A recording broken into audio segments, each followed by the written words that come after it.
ஏன் இப்போ தான் நீ எந்திரிச்சியான்னு கேட்டால், நான் எந்திரிக்கிறது கூட உனக்கு பிரச்சனையா அப்படிங்கிற மாதிரி சும்மா சிம்பிளான விஷயமா, சிம்பிளஸ்ட் டு த கோர்.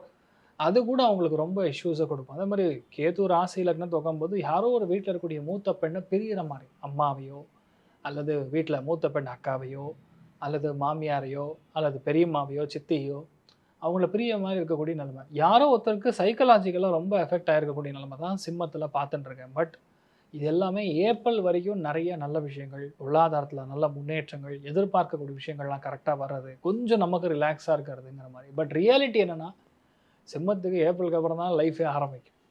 ஏன்னா ஃபர்ஸ்ட் ஆஃப் ஆல் இவ்வளோ நாளில் இடுக்கில் உட்காந்து கையெல்லாம் கட்டி போட்டு உட்கார வச்சது ஒரு கேஜில், அதாவது என்ன தான் சொன்னாலும் கீழே கொண்டு போய் இந்த தங்க இடத்துல லாக் பண்ணி வச்சாலும் அது ஜெயில் தான், சிறை தான். சரியா?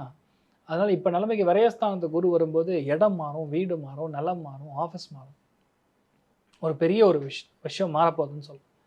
சிம்மத்தில் பிறந்த பல பேர் யாரெல்லாம் ஃபாரினில் இருக்காங்களோ அவங்களாம் இந்தியாவுக்கு வந்து செட்டில் ஆகக்கூடிய பாக்கியம் ஏற்படுத்தும். ரெண்டாவது, விரயத்திலே குரு போய் உட்கார்ந்தாலும் பார்வை பலத்தில் உங்களுக்கு ஆக்டிவேஷனை கொடுக்குறாரு, வீடு வாங்கக்கூடிய யோகத்தை கொடுக்குறாரு, பசங்களை நல்லா படிக்க வைக்கக்கூடிய ஒரு ஸ்தானத்தை கொடுக்குறாரு, பசங்களுக்கு இன்வெஸ்ட்மெண்ட் வைக்கக்கூடிய செய்ய வைக்கக்கூடிய ஒரு நிலைமையை கண்டிப்பாக கொடுக்குறாரு. நோய் நாடி நோய் முதல் நாடி அது தணிக்கும் வாய்நாடி வாய்ப்பச்செயல்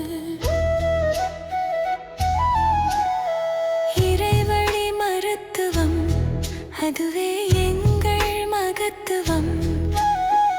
இறைவழி மருத்துவம் அதுவே எங்கள் மகத்துவம். அனைத்து நோய்களுக்குமான குணம் டாக்டர் ஸ்ரீவர்மாஸ்.